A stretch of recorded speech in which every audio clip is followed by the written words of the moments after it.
Dios es Jehová, un estudio del uso alternante de las formas lingüísticas Dios y Jehová en las revistas y los trípticos de los testigos de Jehová.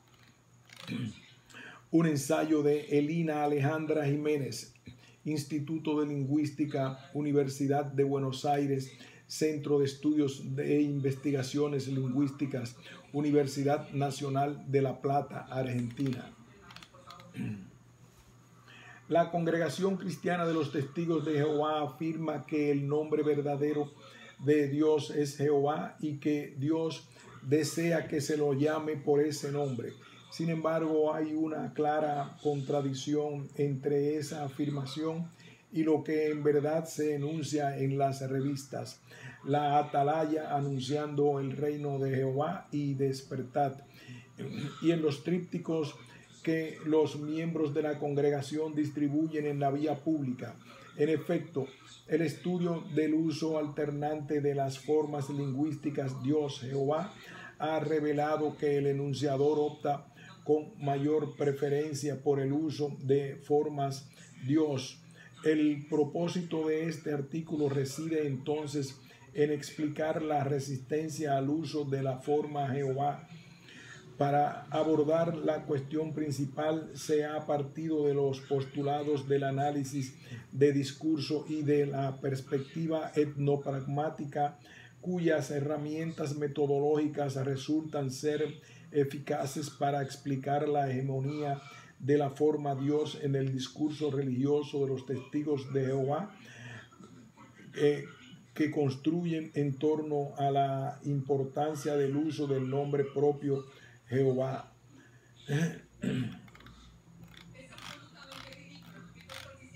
Introducción.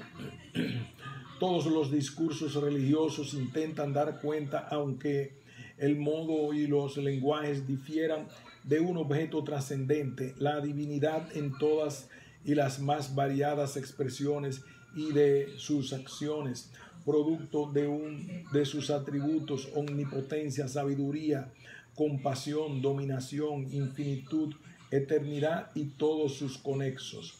Todos ellos persiguen más o menos los mismos fines: el deseo de omnipresencia y de reconducción de toda otra discursividad social, desde lo que significa la palabra del Papa, la del sacerdote de la tribu, pasando por los rabinos, los ayatolas y los contemplativos monjes de las pagodas o monasterios.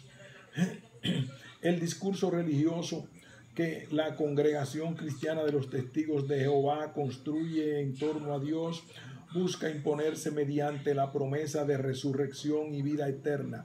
Para ello, el enunciador emplea una estrategia discursiva destinada a persuadir al otro eventual lector de las revistas y los trípticos de que puede lograr mayor contacto y cercanía con Dios si lo llama usando el nombre propio Jehová, como si se tratara de un amigo.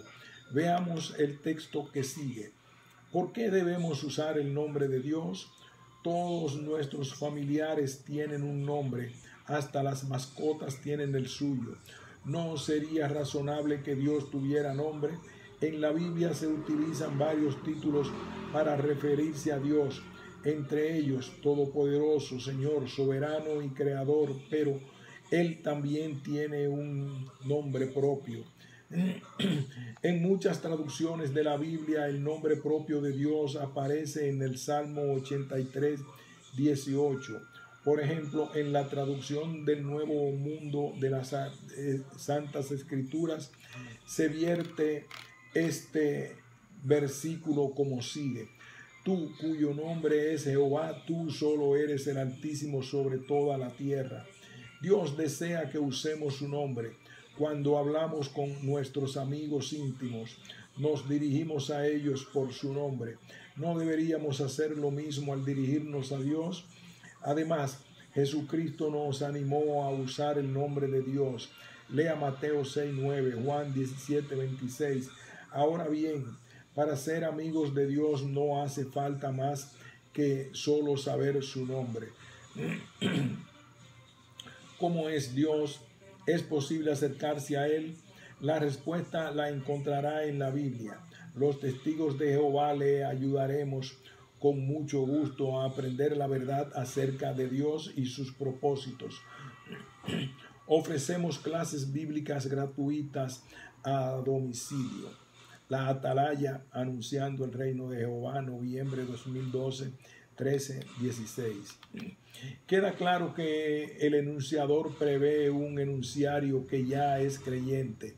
Su objetivo es persuadirlo de que puede ayudarlo a convertirse en amigo de Dios. El objetivo solapado es convertir el enunciario en testigo de Jehová. En el mes de diciembre de 2012, la revista La Atalaya, anunciando el reino de Jehová, publicó un artículo titulado El nombre divino y el legado de Alfonso de Zamora, en el que se afirma que ese estudioso de origen hebreo fue quien tradujo al latín la versión hebrea del libro del Génesis y transliteró la forma Jehová como nombre verdadero de Dios, pero según el enunciador, algunos estudiosos sustituyeron ese nombre por palabras como Señor o Creador. Citamos: ¿cuál es el nombre de Dios? Al sustituir el nombre divino por títulos, los traductores cometen un grave error. Hacen que Dios parezca lejano e impersonal. La Biblia, por el contrario, nos anima a todos a cultivar una relación de intimidad con Jehová. Salmo 25, 14. Piense en un amigo íntimo. Si usted no supiera siquiera cómo se llama, se sentiría muy unido a él, pues ocurre algo parecido en el caso de Dios. ¿Cómo vamos a tener una amistad estrecha con él si no sabemos que se llama Jehová? En la Biblia se expone una verdad fundamental acerca de Dios, cuyo nombre es Jehová, que Él es el creador y por lo tanto tiene poder y autoridad para controlar a las fuerzas naturales de la tierra. La Atalaya, anunciando el reino de Jehová, diciembre 2012, 13-15.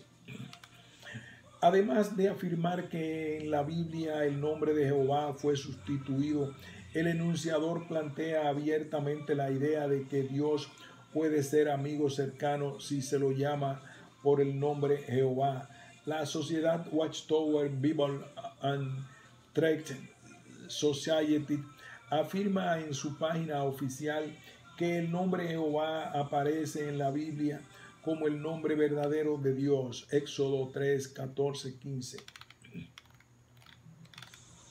Salmo 83, 18, 103, Juan 17, 23.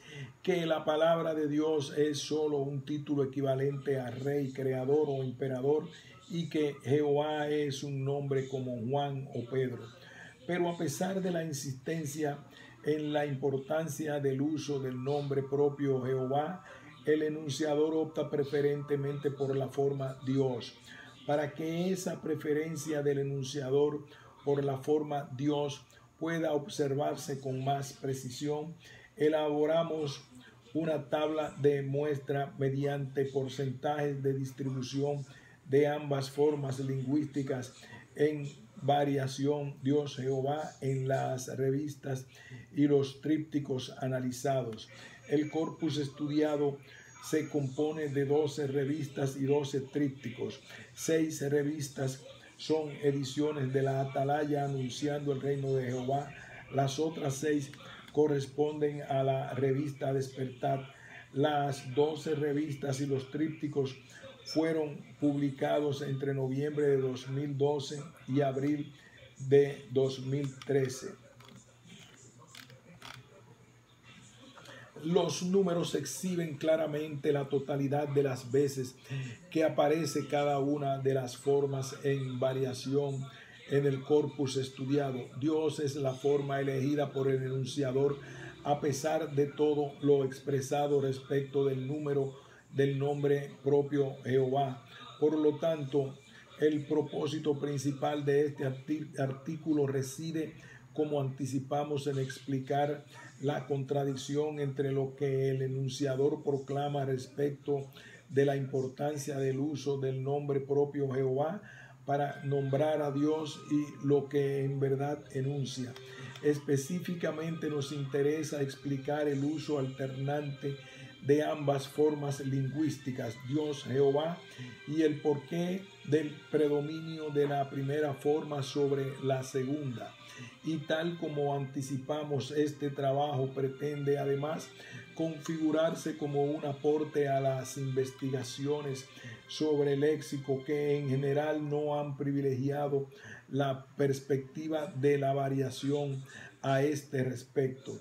La hipótesis de este trabajo se sustenta en la presunción de que el uso alternante de ambas formas en variación, Dios, Jehová, y la hegemonía de la primera por sobre la segunda no es casual, sino que obedece a las necesidades comunicativas específicas del discurso de los testigos de Jehová promueven en relación con Dios.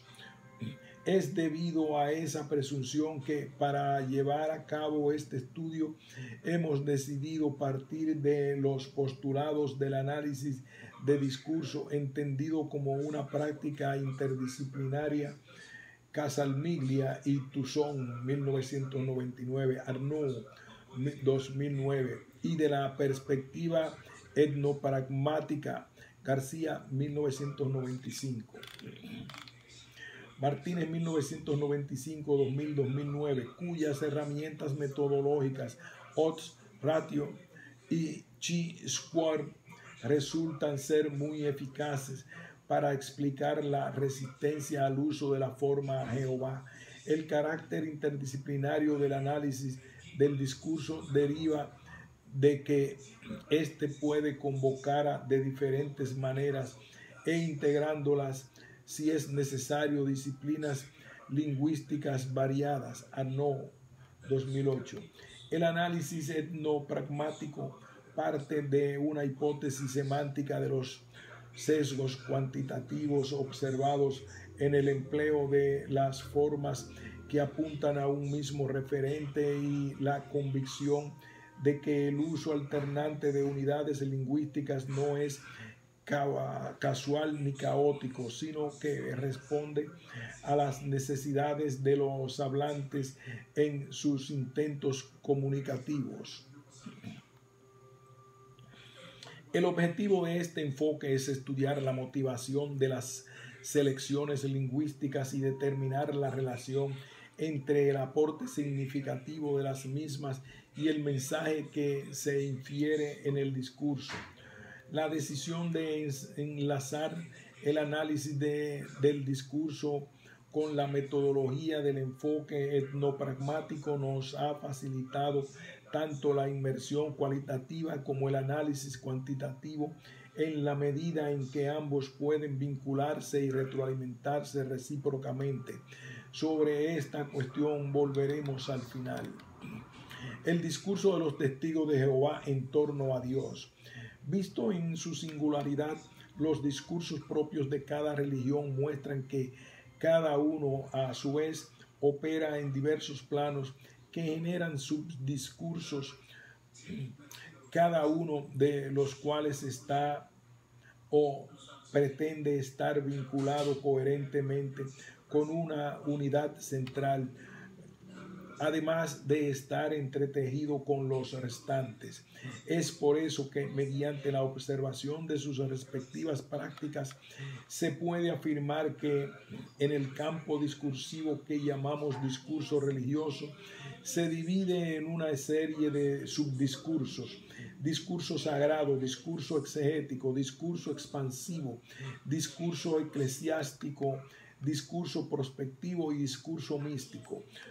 Todos estos tipos de subdiscursos son caracterizables en dos direcciones. La primera es la de la enunciación, la otra es la de la recepción, es decir, de la acción que ejecutan y de los respectivos efectos que persiguen. Los efectos que procuran son más o menos los mismos: la reverencia y la obediencia.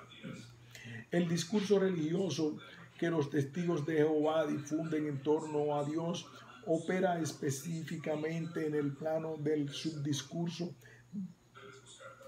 que Dietrich postula como discurso prospectivo.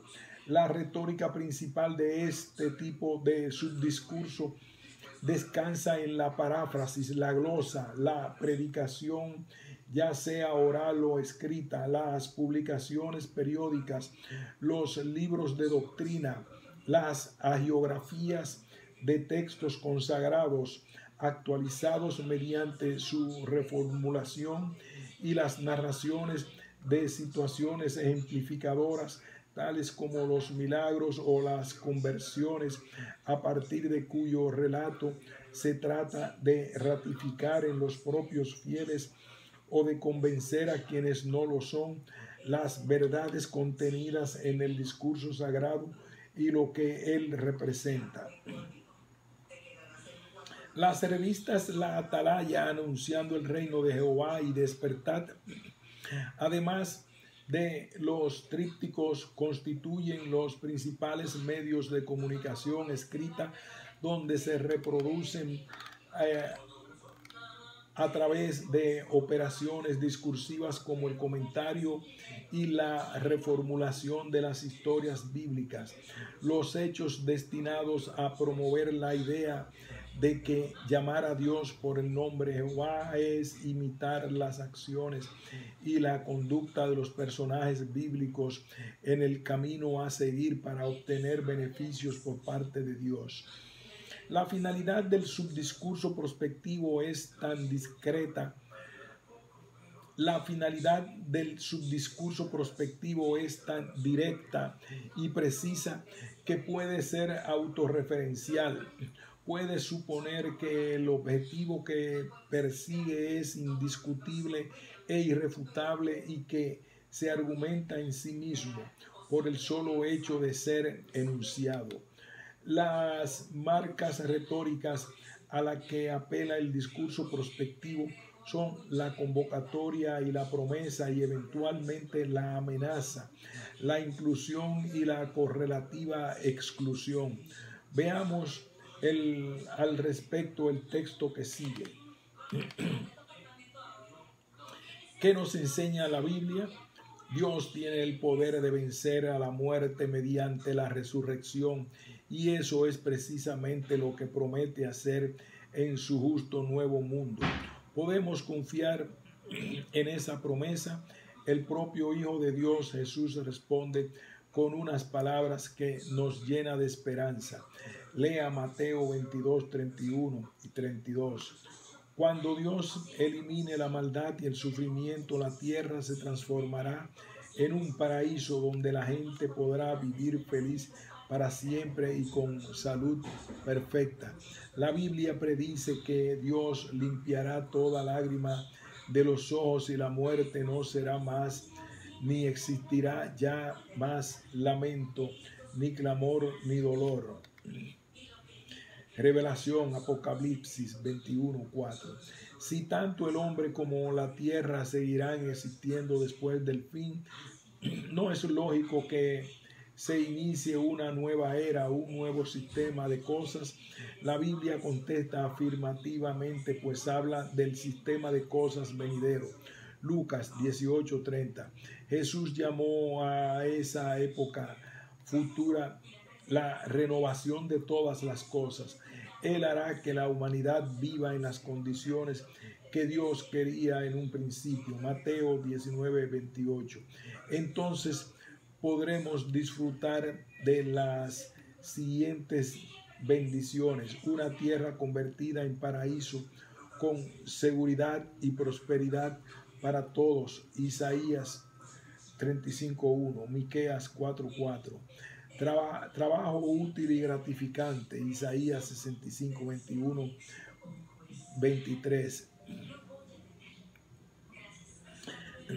La curación de todas las enfermedades, la recuperación de la juventud, la resurrección de los muertos, Dios no espera credulidad, fe ciega.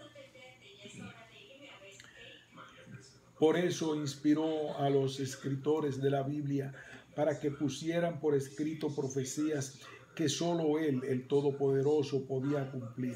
Tenemos la garantía de que Dios cumplirá las predicciones que afectan nuestro futuro.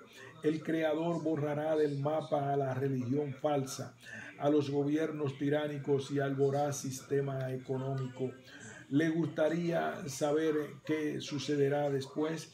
Entonces no se pierda el siguiente número de Despertar, que contendrá el último artículo de esta serie. Jesús sabía que para comprender la verdad espiritual contenida en la Biblia hacen falta dos cosas: la ayuda de Dios y una buena actitud de corazón. Como dice Mateo 11:25, Él exclamó: Te alabo públicamente, Padre, Señor del cielo y de la tierra, porque has escondido estas cosas de los sabios y de los intelectuales y las has revelado a los pequeñuelos. Jehová concede su favor a los humildes, no a los altivos. Santiago 4. Él oculta la verdad a los sabios e intelectuales, las personas instruidas del mundo que por su orgullo y excesiva confianza en sí mismas creen que no necesitan su ayuda. La Atalaya anunciando el reino de Jehová, febrero 2013, 13:16. Claramente el discurso ancla en la promesa de resurrección y vida eterna en una tierra paradisíaca absolutamente renovada, donde no habrá ni dolor ni muerte. Esa promesa es el tema del discurso. En efecto, el nombre de una de las revistas, La Atalaya anunciando el reino de Jehová, promueve esa idea, pero según el enunciador, es solo Dios, no Jehová, quien ostenta y posee el poder supremo divino para llevar a cabo ese plan. Es también Dios, no Jehová, el eje principal del discurso en torno al futuro de la humanidad. En el texto que sigue veremos que la condición básica para obtener la resurrección y la vida eterna es la obediencia a Dios. Acérquese a Dios. La Biblia enseña que los justos vivirán en el paraíso, pero ¿quién es el justo a los ojos de Dios? Desde luego que la persona que participa en los ritos de su religión y al mismo tiempo obedece la voluntad de Dios. Leemos en la Biblia: ¿se deleita tanto Jehová en ofrendas quemadas y sacrificios como en que se obedezca la voz de Jehová? Mira, el obedecer es mejor que un sacrificio. En pocas palabras, los justos que vivirán para siempre en el paraíso serán los que obedezcan los mandamientos de Dios expuestos en la palabra. Cuando Jesús describió los sucesos terribles que ocurrirían en la tierra durante los últimos días, agregó: al comenzar a suceder estas cosas, levántense erguidos y alcen la cabeza, porque su liberación se acerca. Lucas 21:28.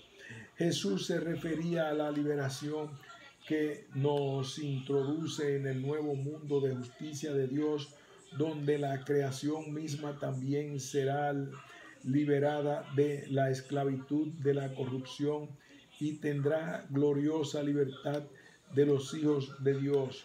Romanos 8:21. ¿Qué alivio recibirá la humanidad al verse libre de las cargas del pasado y despertarse a diario con la mente despejada, con ganas de emprender la actividad cotidiana?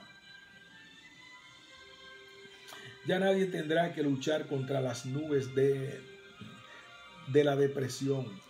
Con toda garantía, Dios promete al hombre que limpiará toda lágrima de sus ojos y la muerte no será más, ni existirá ya más lamento, ni clamor, ni dolor.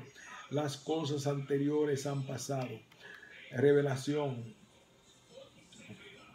21, 3, 4, tríptico, consuelo para los deprimidos. El propio Jesús indicó la importancia que tiene para nosotros su muerte y resurrección. Hablando de sí mismo, explicó que tenía que ser levantado para que todo el que cree en él tenga vida eterna.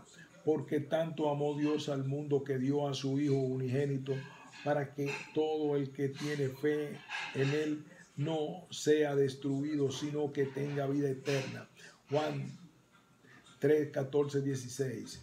De modo que si verdaderamente queremos vivir en el nuevo mundo de Dios, primero tenemos que aprender la voluntad de Dios y luego hacerla. Pues un hecho que este mundo va pasando y también se deseó, pero el que hace la voluntad de Dios permanece para siempre. Al proceder así, podremos disfrutar eternamente de las bendiciones que nuestro amoroso Creador derramará con abundancia. Juan 2:17, Despertar, marzo de 2013. El enunciador ratifica su posicionamiento respecto del poder absoluto de Dios. Afirma que Dios garantiza la resurrección y la vida eterna para todos los que sean obedientes y fieles. Es a Dios y no a Jehová a quien le asigna nuevamente el poder de decidir quién es justo, fiel y obediente, y en consecuencia quién será salvado de la corrupción, la enfermedad y la muerte. Dios es quien tiene la decisión final. En este sentido hay otro aspecto muy importante que contribuye a enfatizar la idea del poder absoluto divino asignado a Dios por el enunciador. Es a Dios, no a Jehová, a quien le atribuye la paternidad de un hijo, Jesús. Es Dios quien tiene poder sobre Jesús. Resulta evidente que todo el discurso en torno a Dios, difundido a través de las revistas y los trípticos, anhela en la idea del poder supremo del divino Dios. Dicho poder se configura, como señalamos anteriormente, en la capacidad de decidir sobre la vida, la muerte y la resurrección. En ese marco de sentido es importante destacar además que igual que en todos los textos que citamos antes, en este último también predomina la forma Dios por sobre la forma Jehová. Los medios de difusión del discurso, las revistas y los trípticos. El análisis propuesto en este artículo se focaliza, como señalamos antes, en 12 revistas: la Atalaya, Anunciando el Reino de Jehová y Despertad, y 12 trípticos o tratados que constituyen la principal herramienta de comunicación descrita que los testigos de Jehová utilizan para llevar adelante su obra de predicación mundial. El criterio de selección explicado se circunscribió a un segmento de 6 meses, noviembre, diciembre, enero, febrero, marzo y abril, que resulta muy significativo para todas las religiones de tradición judeocristiana. En efecto, durante esos meses los testigos de Jehová intensifican sus prácticas de predicación en la vía pública. En el mes de noviembre se recuerda a los fieles difuntos. En diciembre se celebra la Navidad, el nacimiento de Jesucristo. En el mes de enero, la llegada de Año Nuevo. Entre los días 5 y 6 se conmemora la circuncisión del niño Jesús y la Epifanía, es decir, la adoración de Jesús por parte de los Reyes Magos. En febrero se inicia el período de la liturgia católica, que la liturgia católica llama Cuaresma. Se trata de los 40 días previos al Domingo de Ramos. día de la entrada de Jesús a Jerusalén, que da inicio a la Semana Santa, periodo de crucifixión, calvario y muerte de Jesús. Hacia fines del mes de marzo y la primera semana del mes de abril se conmemora el episodio que la fe católica llama Domingo de Resurrección, Domingo de Pascua o Domingo de Gloria, que alude a la resurrección de Jesús entre los muertos al tercer día de haber sido crucificado. Es importante aclarar además que hemos tenido en cuenta no solo los años 2012 y 2013, que entre los meses de noviembre y abril de esos 2 años hubo 2 sucesos de gran importancia para la fe católica y para el mundo occidental cristiano en general: la renuncia del Papa Benedicto XVI y la elección del cardenal argentino Jorge Bergoglio como Papa. Tanto las 2 revistas como los trípticos son distribuidos por los miembros de la congregación en la vía pública con la finalidad de dar a conocer las principales ideas de los testigos que los testigos de Jehová postulan sobre Dios y para poner a disposición de los lectores interesados una dirección de contacto. Un dato que resulta relevante para este trabajo es que ambas revistas comenzaron a publicarse en 1879 aproximadamente, y el objetivo fue y es desde entonces persuadir al otro de adherir al discurso para que se convierta en testigo de Jehová. El uso de revistas y trípticos es habitual en los discursos de eficacia, el discurso publicitario y el discurso político. En el discurso religioso, al igual que en los discursos publicitario y político, el soporte gráfico garantiza la inscripción de los enunciados en el marco de preservación. Un texto escrito puede circular lejos de su fuente, encontrar públicos imprevisibles y además ofrece cierta distancia con respecto al enunciador que resulta propicia para la relectura individual y o colectiva y para la elaboración de una interpretación posible o de varias. Manguenau, 2009. Postular en el discurso de los testigos de Jehová es un discurso religioso eficaz.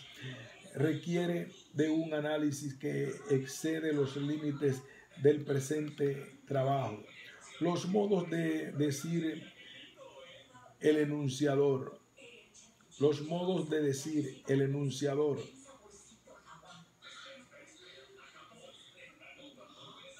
Ya se ha señalado que el discurso religioso se compone de una serie de subdiscursos. Los enunciadores de los distintos subdiscursos presentan rasgos comunes. En conjunto, todos ellos configuran un enunciador genérico, ya que en todos los casos es intencionado. La intención predomina sobre la comunicación de modo tal que de manera directa o solapada ignora la horizontalidad característica de la conversación que vincula el emisor con el receptor. Es por eso que a veces puede mostrarse amenazante y violento, y bien seductor y persuasivo. Posee en suma las múltiples posibilidades de los actos de habla y está investido alternativamente de las cualidades que se pueden observar en cualquier campo discursivo. En el texto que sigue, el enunciador cita una amenaza bíblica y a continuación sugiere un modo de evitar ese destino fatal, promoviendo como requisitos las oraciones de alabanzas a Dios y el cumplimiento con las condiciones que Dios impone. ¿Cómo será el reino de Dios? Cuando venga el fin, ¿quién sobrevivirá? La Biblia responde: los rectos que residirán en la tierra, los exentos de culpa son los que quedarán con ella. ¿Cómo será el reino de Dios? Cuando venga el fin, ¿quiénes sobrevivirán? La Biblia responde: los rectos que residirán en la tierra, los exentos de culpa son los que quedarán en ella. En cuanto a los inicuos, serán cortados de la mismísima tierra, y en cuanto a los traicioneros, serán arrancados de ella. Proverbios 2, 21, 22. Las personas rectas son las que aprenden cuál es la voluntad de Jehová y la llevan a cabo. En efecto, el mundo va pasando y la voluntad de Dios permanece para siempre. Para que Dios escuche nuestras oraciones, tenemos que esmerarnos por cumplir con las condiciones que Él ha establecido. Tríptico: ¿cómo será el reino de Dios? Un aspecto específico del comunicador o de los enunciadores del discurso religioso corresponde a la distinción entre dignatarios y creyentes. Los primeros forman parte de instituciones en sus diversas facetas o registros. Los otros pueden ser pasivos, siempre receptores, o activos, propagadores o practicantes, habitualmente en el ámbito privado, familiar, educativo, vestimentarios, como en el público, difusión, prácticas laicas y políticas de la religión. El enunciador de las revistas y los trípticos que los testigos de Jehová se inscribe en el discurso como dignatario y creyente activo. Y si bien a veces se torna amenazante, busca en general ser persuasivo, apelando, entre otras estrategias, a la argumentación mediante el ejemplo y el modelo. Perlman, 1997. Veamos los siguientes textos. Ejemplo de fe.